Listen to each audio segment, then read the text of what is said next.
Good morning, sports fans from all around the globe. I am your host, Jeff Dawson, East Coast Sports Investors, and this is your breakfast bankroll for Sunday, December 5th, 2021. Just 26 days left in this year as we get ready for 2022 and beyond. We hope everyone enjoyed Championship Saturday. Some real good games in college football.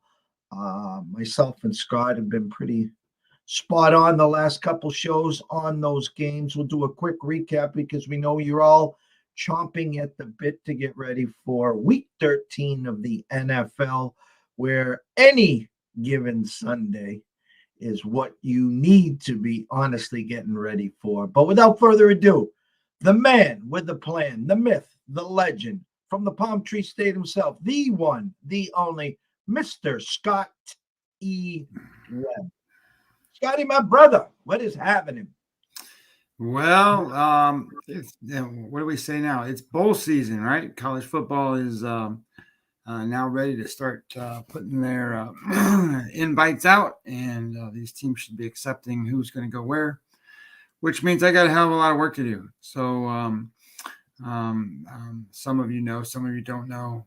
Just as a preview, I write a college football preview magazine, and Jeff and I are trying to figure out what to do with it. It's probably just going to be posted up somehow, some way for free, but we will make you jump through hoops a little bit to get to it because we need some signups. So sign up to our pages here on YouTube, and you'll probably get it for free. So anyway, that being said, I'm ready. We've got a fun-filled day, and this is a stupid card, but I'll be honest. I dug deep, so we can get into some stuff here.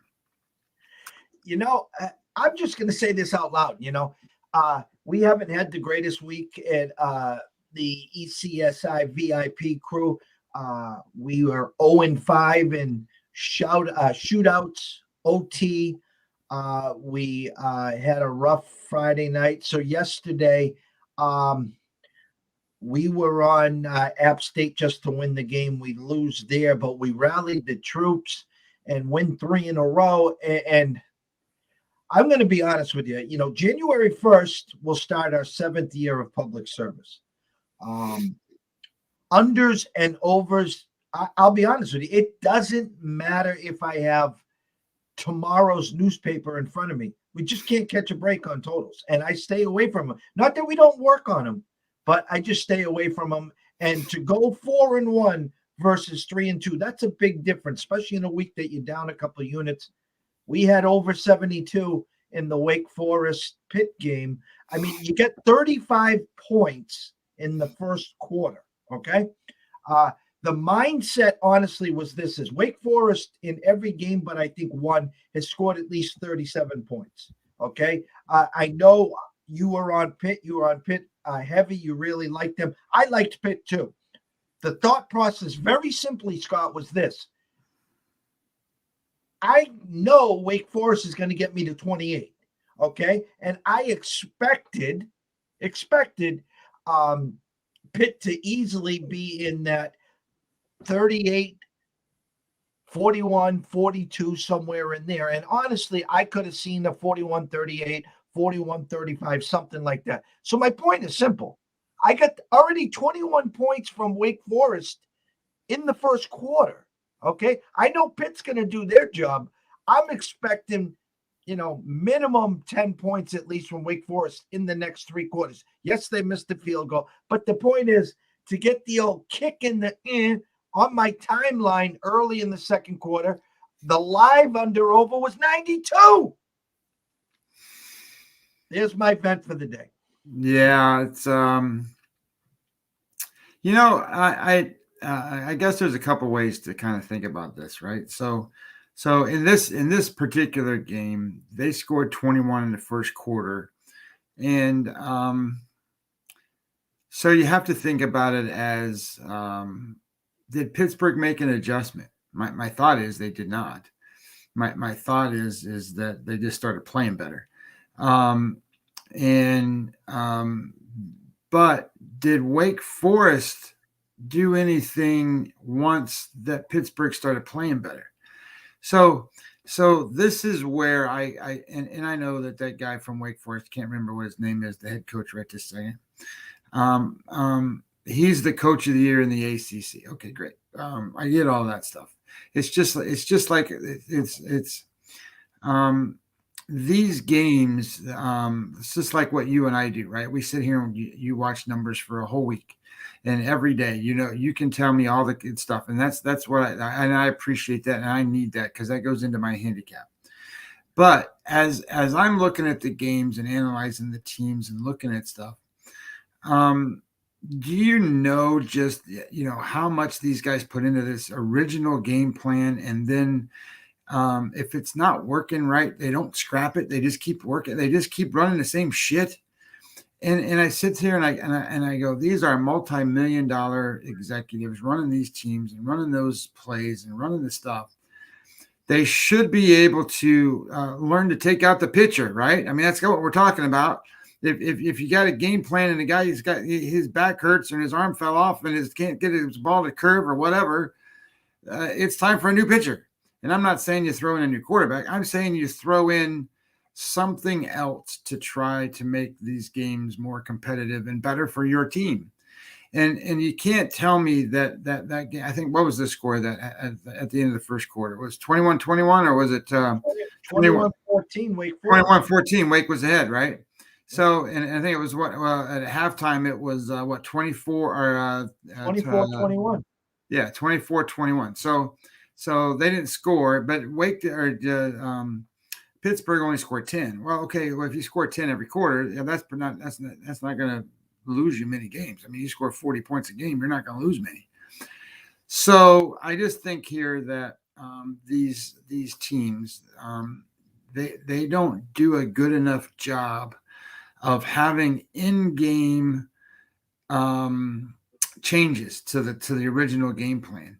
And when you find a coach that does that, I'm telling you, goddamn bet on him almost every time because he's smarter than the other guy. And you need to have that as part of your handicap. And these are perfect examples of those scenarios, perfect examples. And then, and I'm not going to toot my own horn here, but it is one of these scenarios where I really study hard for these weekends because I think it's important to win. And we go 2-0 on Friday, and I go 3-0 yesterday. I'm pretty proud of the idea that we won 5 of the games that we bet out of the 5 games that we bet, for God's sakes. So there's not a whole lot you can do better than that. And the truth be known, we weren't sweating too much in any of those games. So I liked the idea. I played the App State game under yesterday, and I didn't think there was too much to worry about in that game. I mean, it was pretty much going to be under 52, almost 52 and a half. I think I had all the way through. I was a little nervous about that Pittsburgh game at the beginning, just because I didn't have any issues when Pittsburgh had the ball because I knew Wake Forest can't stop anybody. But then they made a couple stops. And I'm like, what the hell's going on? And then Kenny Pickett was running around like he broke a rib or something. And I'm like, holy shit, that guy's going to get hurt. And then I'm not going to be able to win this game. Other than that, that was the only kind of issue I had in that game. And then holy shit, that Alabama-Georgia game. Georgia ain't played a team like that. So I get it. They're a tested team against all the other teams, and they play quality opponents in the ACC. But they didn't play an offense like that. And it really showed that they didn't play an offense like that. And, how can you sit here and tout yourself? I shouldn't say this. It's not the right way to say it. So they were touted. They didn't tout themselves. They were touted as the best defense since the Chicago Bears.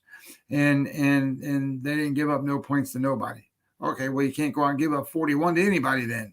And that's what they did. They went out and gave up 41 points and had nowhere to go. So the only thing that, I was probably off on, I didn't make the bet, I just talked about the game, was that Baylor game.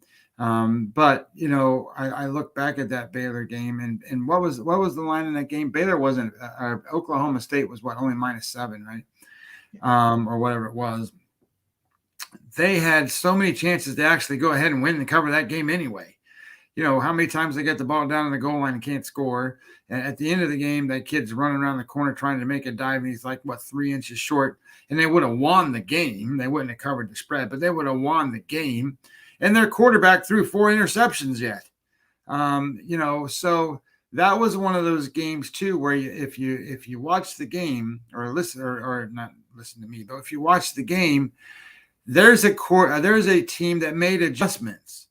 Oklahoma State was getting beat. I think their score was 21-0 at halftime, or 21 to something at halftime. Baylor scored all their points in the first half, I think, and they didn't score in the second half.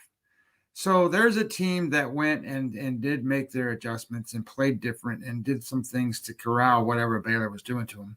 They just weren't in a position to come back because the quarterback threw 4 interceptions. It's just, you're not going to win games like that. So interesting. I thought things played out the way they did. I guess one game that didn't play out the way I thought it was going to do. I didn't think Michigan was going to be as explosive as they were. I mean, they scored 42 points against one of the best defenses in football. I knew Iowa didn't have much on offense. So that was interesting. And then San Diego State gives up 46, which is the most points they've given up since, I don't know, since the sun started coming up or something. I mean, it's something like that.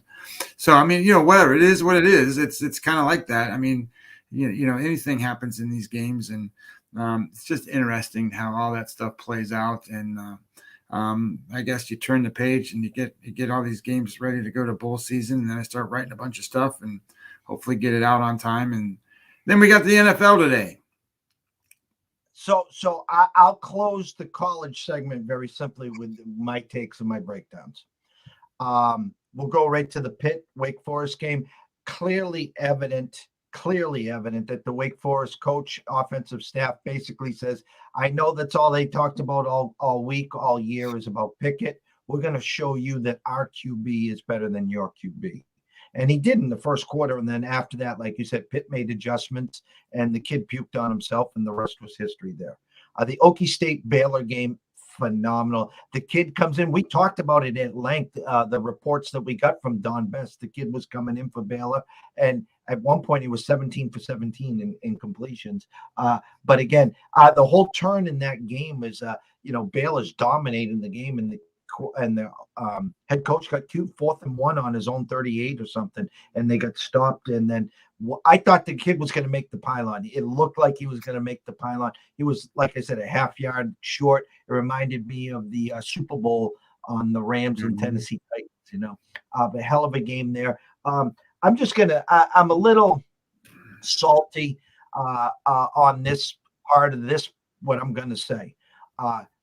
Georgia all year, hands down, it's not even up for a debate. Hands down is the best team in football. It's not even a debate. Their defense was phenomenal. I don't care what the schedule says. Okay. I talked to you at length. I've talked about everyone on social media about this. Okay. There was no pressure on Georgia. Yes, I would love to knock Alabama out. Don't get me wrong. Okay. Alabama had to win to get to the Final Four. Okay. So Georgia jumps out 10-0. And the next thing you know, Alabama gets into space. He shoots to the moon. It's 10-7, and the rest was history. Okay. So everyone that wants to throw egg in everyone else's face, how can you give me Bama plus 6.5? How can you give me Bama plus 220 on the money line? Let me just tell you this, everyone who's listening that wants to pay attention here. Okay. See me in 6 weeks. When Alabama's 3.5-point favorites and you're giving Georgia plus 150 or 160 on the money line. Okay. When that game is over, and if you're holding the trophy, congratulations. Oh, he can't beat Nick. Oh my God. So overrated. You guys, go ahead. Keep talking. I guarantee you this. Bama don't put up 41 in the championship game. I guarantee you this. Georgia will be sitting there in the championship game, even though I think Michigan is playing phenomenal. And I think I saw Georgia opened up 9.5. And that's the number that I had. And I had Bama at 13.5 against Cincy. So is Alabama going to beat Cincy? Yes, they are. But Cincy, again, great season, great finale. But my point is, I just hate people that get the duck boats, the parades, the champagnes. I knew this team was overrated. They played no one. Their defense is blah, blah, blah. Please, please, okay? See me in 6 weeks. That's all I'm telling you. Well, it's all about what you've seen lately, right? I mean, it's the last thing that people remember. It's what you see, and people bet that way, and they make their analysis off of what happened last week. And I suppose you could make your analysis over what happened over a month, but don't make it off of one game, because anything happens in these games in one game. It's like watching that Pittsburgh game. What if that quarterback for Pittsburgh, actually had something wrong with his I don't know, middle section, whatever the hell you want to call it. And he stayed in the game, and he tried to play, and he really couldn't play, but he was a detriment to the team, but they don't got anybody else. I mean, what would have happened then? But Pitt was going to call Dan Marino in, and he was going to come in off. He was out there, I heard. I didn't see, but I mean, I heard he was there.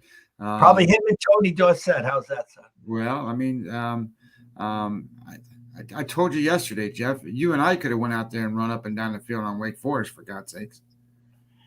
Today, NFL. As you talked about, listen, again, I know everyone wakes up on Sunday, they feel fresh, they can't wait to just destroy the board. God bless you. It's not that I know this is part of the business, this is part of the game, but our mindset is simple. The week is over. We're down a handful of units. We're going to put together an action parlay. It doesn't matter if you're a 10-point favorite or a 10-point dog. That means squadoosh in the NFL. Period. End of discussion. And I woke up this morning and looked at some numbers, see if I could see anything that moved overnight. There was a half-point buyback. Baltimore was up to 4.5. Now they're a flat 4 against Pittsburgh.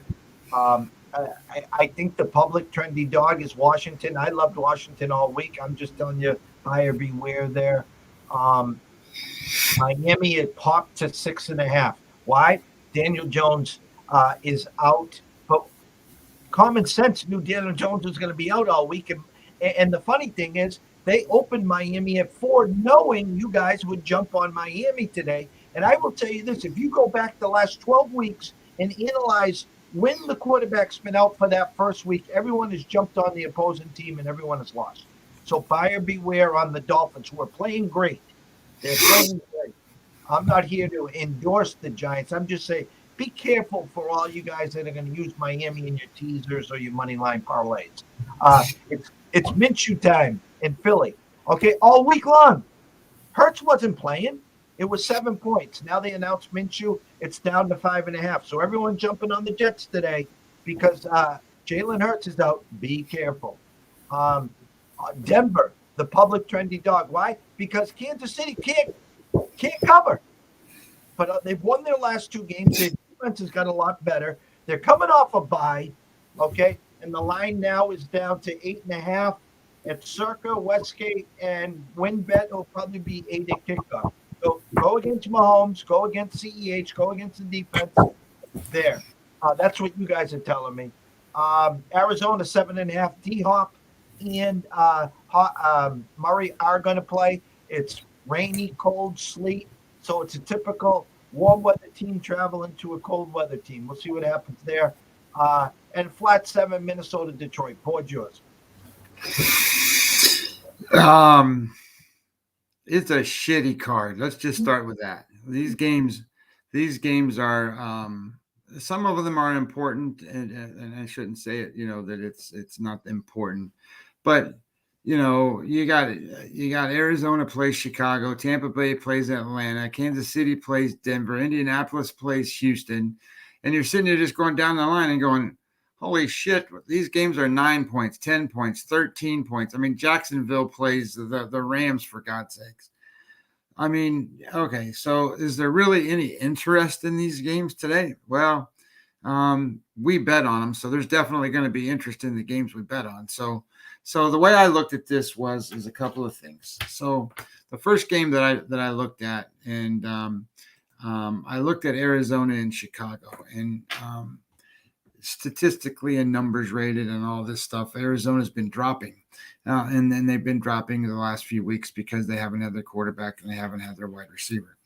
However, they get those guys back. That doesn't mean they're going to have stellar games. They could be rusty. They could be squeaky and need all kinds of oil and all that kind of stuff to make them better. But what plays for me in this game is that Chicago has no offense.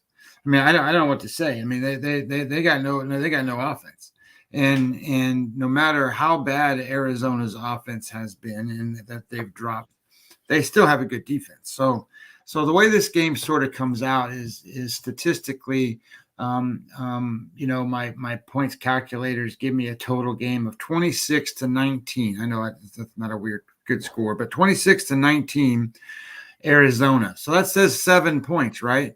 Well, then I got to apply the influence to the game. So the influence to the game is this. Arizona is 13th in EPA running the ball. And the defense for Chicago, even though it's a good defense, their EPA on defense is 25th. So they don't stop the run very well. So even if Kyler Murray decides or he's not all that healthy or whatever, they can still run the football. And then even though they haven't been playing, they're still the number 1 rated EPA offense throwing the football in all football. And then they're going to go against the 19th ranked defense of Chicago. So that's an influence to the side that the team total of the Cardinals should go up a little bit. But here's where it gets more interesting. Chicago is 21st offensively running the football, and then they're going to run against the 3rd-ranked defense. And then they're going to face the number 1 defense against the pass, and Chicago can't pass. So what are they going to do? So I think the game ends up being stretched from 26-19 to say 30-17 is where I'm going with this game, because the success rate monitors basically goes the same way, and then DVOA numbers kind of go the same way. So I played this game. I'm not afraid of the 7. I'm not afraid of the 7.5. You told me it's down to 7. Oh, it's still 7.5. So I like Arizona. I like them minus the 7.5. And then here's another little trick, and you'll probably agree with this. Once you pass the 7 and get to 7.5, if the sharps don't go in and take the 7.5 and buy it back down to 7, they're not worried about the number change. So that tends for me to believe this is going to be a higher than that type number and probably a double-digit win for Arizona, and that's what I'm looking for here. So I played Arizona. That was game number 1. You had mentioned the Giants game. And I think I found a way to play that Giants game. I don't like Miami's offense, but I do like their defense, and they've been playing a lot better. And the numbers come out to this game real close. 19-22 is what it shows. Is that the right game? Yeah, 19-22 is how statistically it comes out in my calculators. But you've got an offense. It ranks 26th in rushing and 25th in passing, and they're going to face the 17th ranked defense and the 15th ranked defense. So it's going to come down. They're not going to score that 19 points, but the success rate even is worse. They're 29th in run, 22 in pass, and then they're facing 11 and 15. So it's much better. And then DVOA beats them up too. So I think you're taking almost a touchdown off of that number. So I'm going with 13 points that the Giants score today. And if you look at their team total, the team total is 16.5. I don't think they scored 2 touchdowns and a field goal today against Miami. So I'm playing that game, New York Giants under 16.5 down in Miami with the backup quarterback, the guy that's been around forever. What the heck's his name? Tall, skinny, Gleason. Glennon. There you go. I want to say Gleason for Glennon's the quarterback. So I like the idea that that's going to play out. And then the other game that I played the Cincinnati Bengals minus the 3 today. And I know if you bet them early in the week, you could have got them at more like a pick 'em. And I'm not chasing the steam here. This number's been 3 for a while. So the reason I like this game is because when you start to look at what the matchups are, I think everybody forgets they forget that Cincinnati can play defense. I know everybody thinks about Joe Burrow, and if you ask my opinion, Joe Burrow is just as good as the kid from the Chargers. His arm's not as strong, but he makes the same kind of decisions. He's a good quarterback, and the truth is that he doesn't turn the ball over as much as Herbert does. So when you match these two teams up, the Giants EPA against the Giants, the Bengals EPA against the run, they rank 9th, and against the pass, they rank 6th. That's pretty good, because when you look at the other side, the Chargers against the run, they rank 31st out of 32 teams. We talked about that last week, and then they rank 17th against the pass. So that puts the onus on the Bengals to be able to move the football. And, when the numbers came out, it was 28-23 Bengals. So, I'm thinking the Bengals are going to get, they're going to get over 30 points in this game.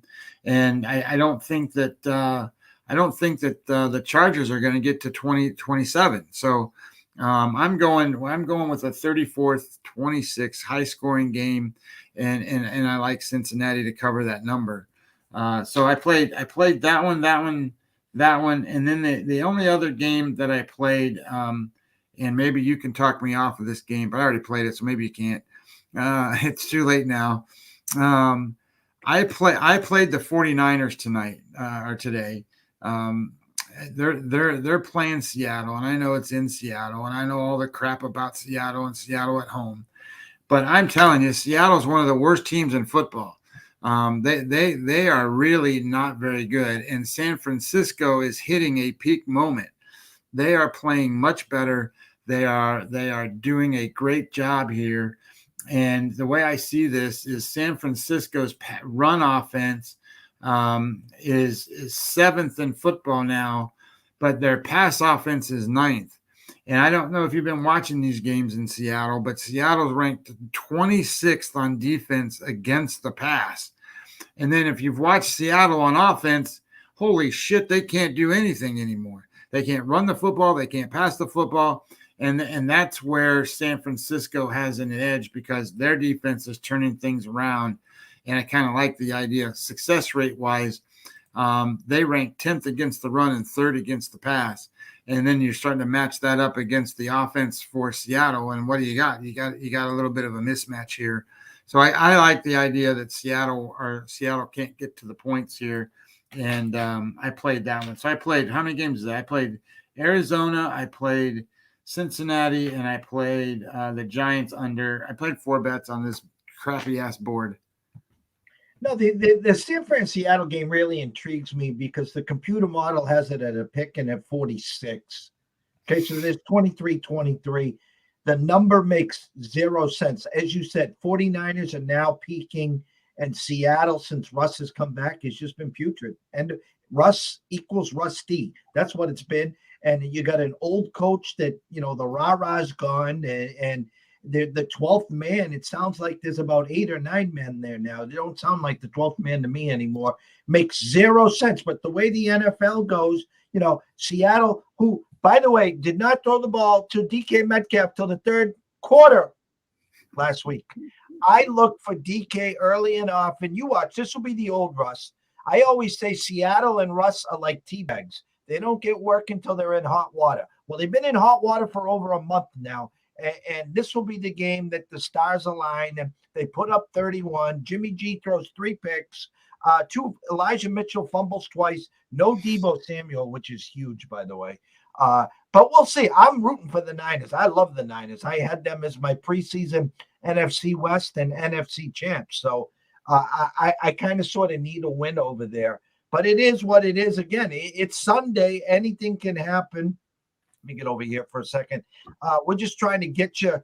I think more or less what we really try to do on Sundays, guys, is really try to tone you down to pump the brakes. Yeah, there's a million plays out there. There are. And every game, you can literally be persuaded, I think, to either side, to the left or the right side. And at the end of the day, you're always sitting there scratching your head at 7:30 like, shit, there's one game left. I can't believe this team won. That team lost. Are you kidding?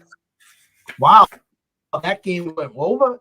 How did that game say under? And it just happens every week. And our goal is simple: same day, tomorrow, new day, fresh start, new week, uh, another day closer to 2022. We just, if you're down, you got to cut your losses. Okay, how do I maybe get even for the week? Do I put together a parlay? Do I try to chip away at the 1 o'clocks? Who do I like best today? Instead of running to ATM or asking your cousin for a loan. I saw a TikTok today. A guy talked about the comps on TikTok, a big time gambler. And they went here last night for dinner, comped. It only cost him $10,000 because that's what he lost that day. And then he went here for breakfast and comped. Well, it only cost him 8,000 because that's where he lost. And he showed a stack of 10 dimes. He goes, "This is it, guys. I don't do anything with this 10 dimes. I'm retiring." And it's just comical how the gambler and the degen works. And our goal is here to educate. Our goal is to answer questions. Our goal is to get you not just in the right frame of mind, but try to not leave a stone unturned. Try to show you what I'm seeing. Try to show you what Scotty's seeing. Show you both sides. That's what we're here for. Hey, so a couple of things based on those comments, you can run bad. But one of the new tricks that we need to start teaching people is how to get out of bets. Because you so let's see, what does that mean? So okay, let's just pretend that you thought Iowa was going to be good yesterday, and that you were going to take the points, and then you realized, holy shit, this is terrible. You need to you bet on Iowa, so you got to figure out what is the best way to do stuff. Now you can play in-game betting. And you can, and I know, but you got to understand the lines adjust. So, if you were to go and say, okay, I was going to take Iowa plus 20 at some point yesterday, you still got your ass handed to you. But you got to look at it differently, right? So when you're doing in-game betting, one of the ways that you can do this is you can start looking at it from a perspective of the algorithm is still going to tell you that Iowa's going to score points. Well, they're going to tell you that, okay, this is going to be one of those games. It's not going to be 41-2 or whatever, 41-3 or whatever that final score was, 42-3 or whatever it was. There, you can get out of some of your wagers by making other wagers. And one of the ways to do that is to really pay attention and find out what's going on in the game. And if Iowa's not getting first downs, and if Iowa's not completing passes, and if Iowa's doing X, Y, and Z this, and they're not getting good rushing yards, they're not going to score many points, because that's what they need to do. So the question then becomes is do you want to bet on the spread again, or do you, because you don't really know. I mean, Michigan's out there kicking the shit out of everybody.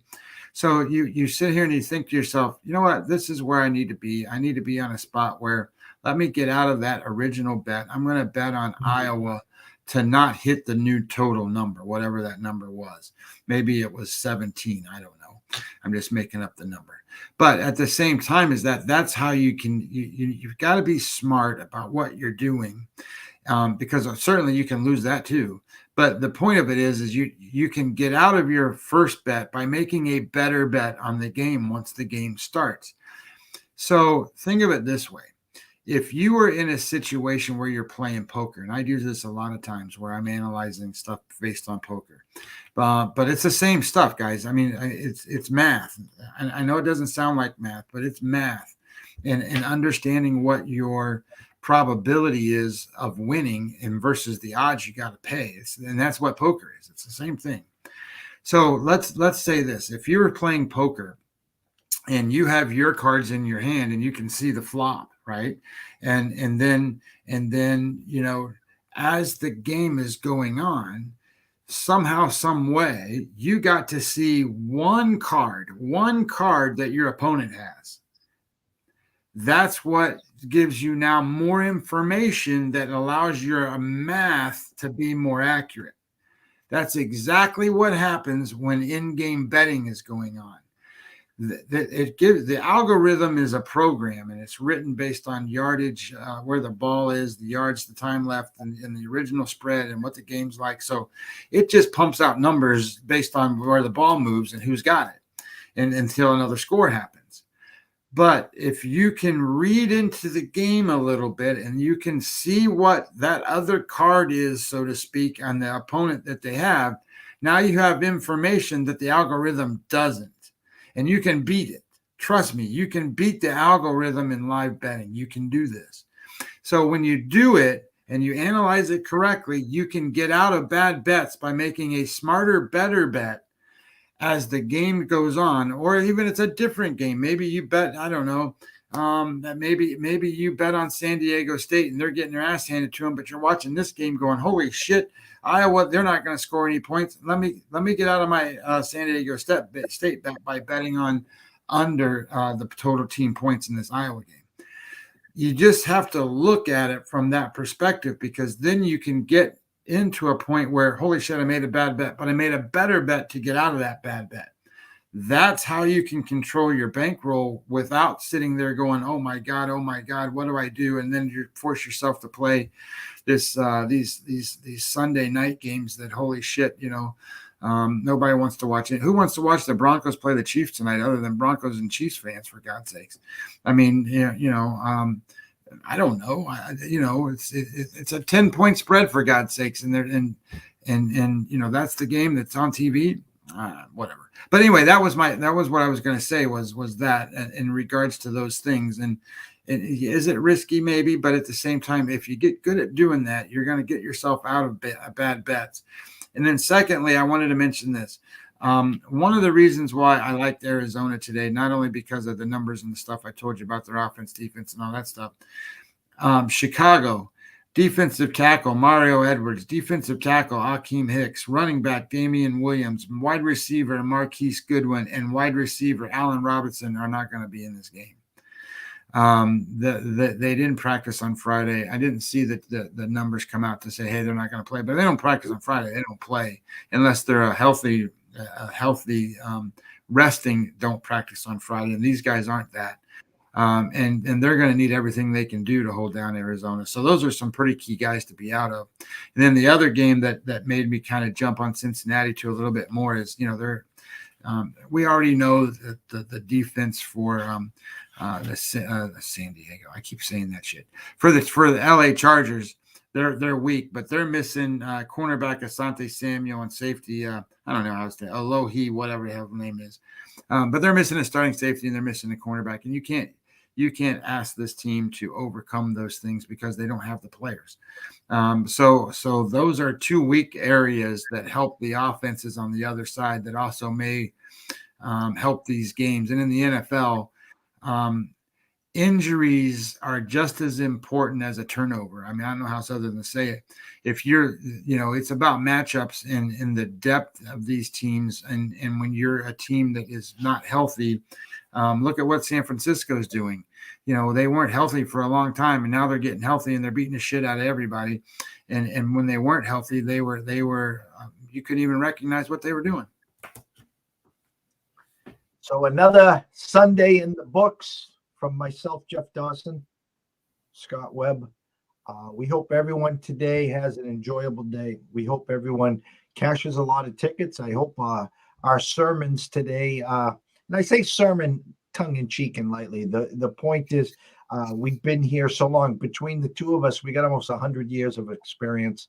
And look, you can tell. and again, for myself, I enjoy telling my story. I enjoy telling you all the crazy stuff that has happened way, way back in the day. Why? Because I don't want to see everyone make the same mistakes. Let my mistakes that I made way back in the day when I was young, naive, I knew everything. Trust me, I knew everything. I mean, we can talk about the North End. We can talk about Federal Hill. We can talk. Trust me. But I don't want to see you guys go down those slippery slopes in those alleys. So best of luck today. Listen, when wagering, always wager with your head, not your heart. If you have a problem, pick up that phone. There's an 800 number there. Ask for help. Why? Because we care. And why? Because we want to see you tomorrow, next week, the week after, and in 2022 and beyond. So have a great day, a blessed day, cash some tickets, enjoy Family Day, and we will see you next week.